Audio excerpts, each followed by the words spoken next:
Marlène et Jean-Claude te présentent pour 2026 la série qui s'intitule « Voici, il vient ». Merci pour ta fidélité et que l'Éternel continue de t'éclairer tandis que tu découvres la vérité. Tu découvres la vérité. Nous sommes heureux de te retrouver afin qu'ensemble nous puissions continuer d'avancer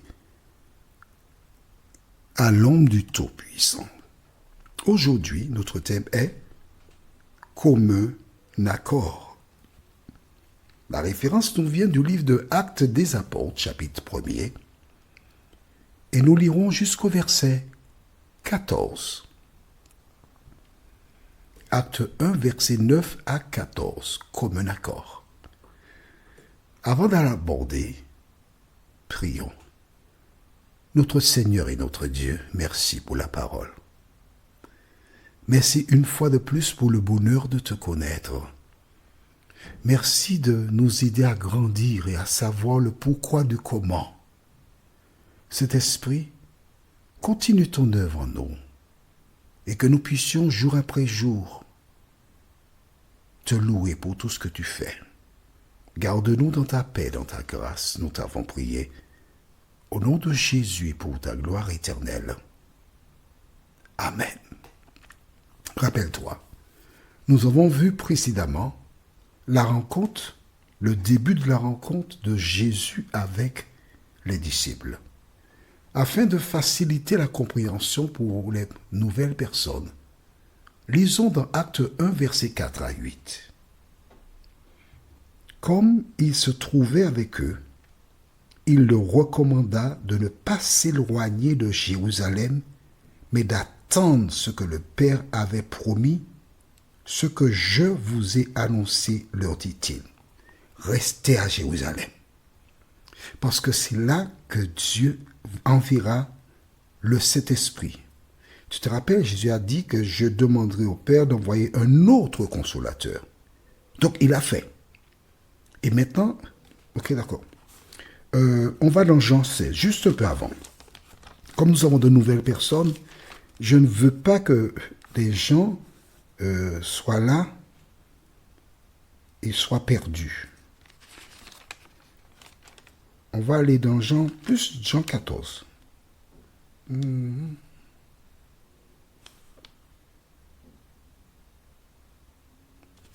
Jean 14. Luc, Jean 14. Le temps de trouver, je suis là. Voilà. Jean 14, et nous allons lire à partir du verset 16. Jean 14, 16. Et moi, je prierai le Père, et il vous donnera un autre consolateur, afin qu'il demeure éternellement avec vous, l'Esprit de vérité. C'est bon? C'est clair pour toi? Bien. Écris ça dans le cahier. Jean 14, versets 16 et 17. C'est bon? Là maintenant, nous retournons dans Actes chapitre 1er. Tu vois, il n'y a pas de chichi, les choses sont ce qu'elles sont. Verset 4. La fin où, mais d'attendre ce que le Père avait promis, ce que je vous ai annoncé, leur dit-il. Ok? Parce qu'il leur avait déjà dit qu'il avait demandé l'Esprit de vérité. Et le verset 5, car Jean a baptisé d'eau, mais vous, dans peu de temps, vous serez baptisés du Saint-Esprit. Ce qui veut dire qu'ils n'ont pas encore le Saint-Esprit. Jusqu'au départ de Jésus, ils ne l'avaient pas. Verset 6. Alors les apôtres réunis lui demandèrent, « Seigneur, est-ce en ce temps que tu rétabliras le royaume d'Israël ?»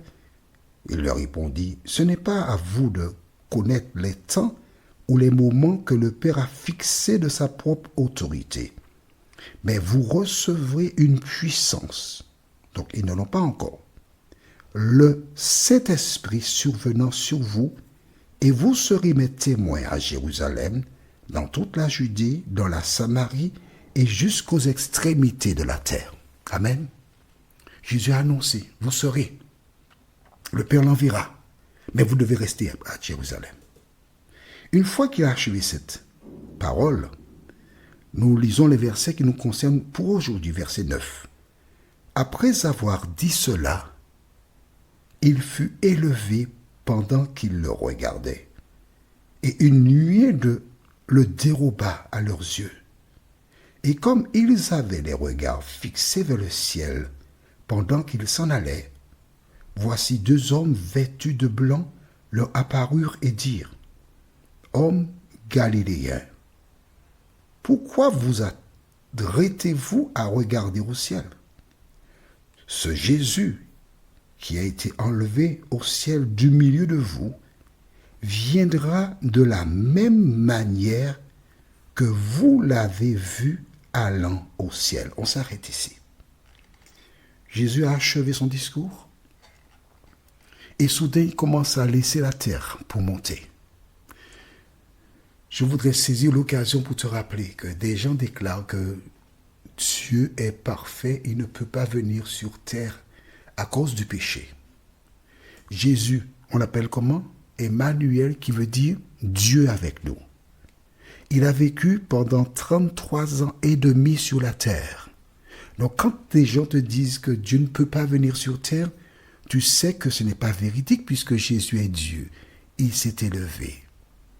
Et Dieu est si bon. L'Éternel est notre consolateur. Quand il voit Jésus monter vers le ciel, là, il commence à toucher du doigt et comprendre tout ce que Jésus avait dit. La tristesse allait remplir leur cœur. Dieu, le sachant, envoya 2 anges qui descendirent et leur dirent, « N'ayez pas peur. Ce Jésus que vous avez vu montant au ciel reviendra de la même manière que vous l'avez vu s'en aller. » Attention. Les anges ont donné une information qui n'est pas tout à fait juste. Je rigole, je t'explique. Ils ont dit, et on relit pour voir, verset 11, « Hommes galiléens, pourquoi vous arrêtez-vous à regarder au ciel? Ce Jésus qui a été enlevé au ciel du milieu de vous viendra de la même manière que vous l'avez vu allant au ciel. » Quand j'ai dit pas tout à fait juste, je m'explique. À travers cette déclaration, les disciples ont voulu croire que de leur vivant, Jésus serait revenu. C'est ce qu'ils ont voulu croire. Mais les anges n'ont pas dit cela. Ils ont seulement dit qu'il reviendra de la même manière que vous l'avez vu allant au ciel. Mais quand ils ont entendu cela, ça a été du fumier pour eux. Leur Jésus vient de partir. Il leur a donné une mission. Maintenant, ils ont intérêt à remplir la mission pour le voir revenir de la même manière qu'il est monté. Donc ça a été un stimulant pour eux, pour qu'ils se mettent au travail, pour qu'ils mettent de côté tout ce qu'il y avait comme différent et remplir la mission. Verset 12. Rappelle-toi, nous allons jusqu'au verset 14.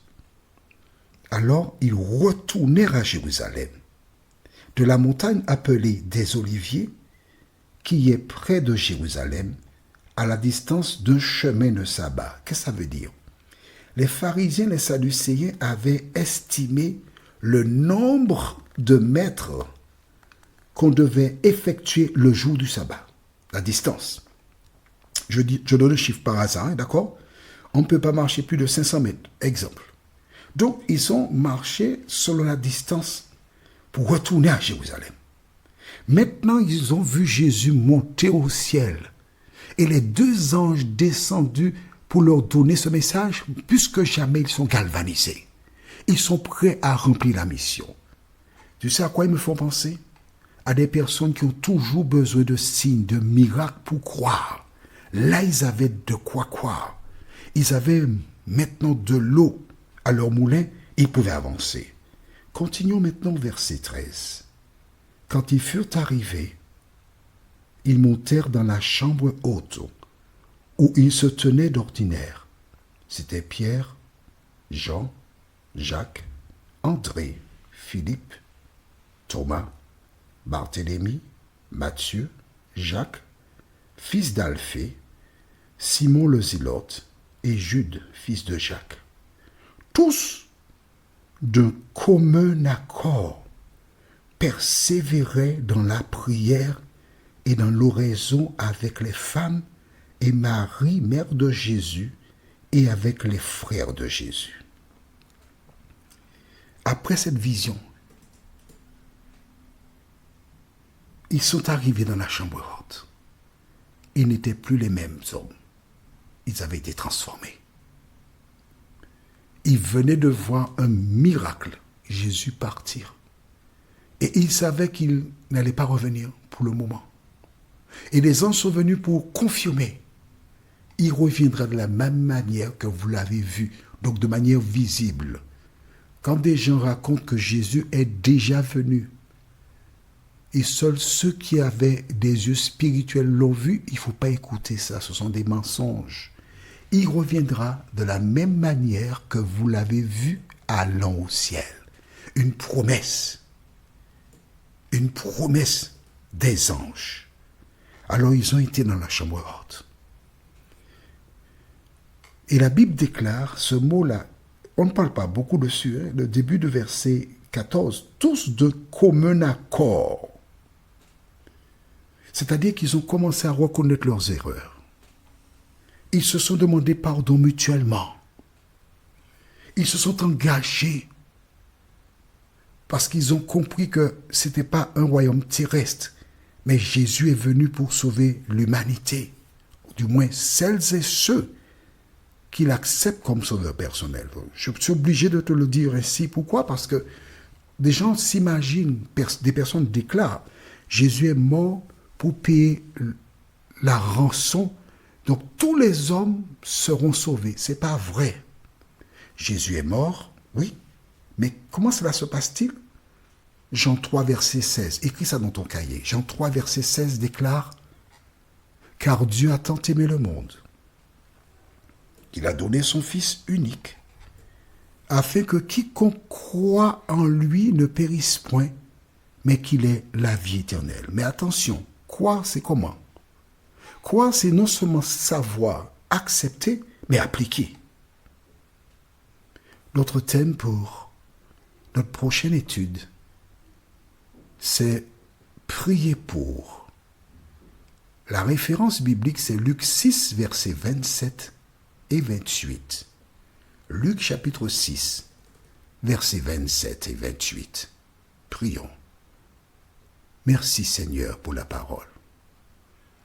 Merci parce que ce récit nous montre comment les disciples sont arrivés à être d'un commun accord, mettre les différends de côté. Seigneur, plus que jamais dans des communautés, il existe des différends. Et aussi longtemps qu'ils sont là, les gens ne pourront jamais recevoir le Saint-Esprit. Merci de continuer de nous éclairer, Seigneur. Merci, cet Esprit, de nous conduire dans toute la vérité, nous t'en prions, au nom de Jésus et pour ta gloire éternelle. Amen.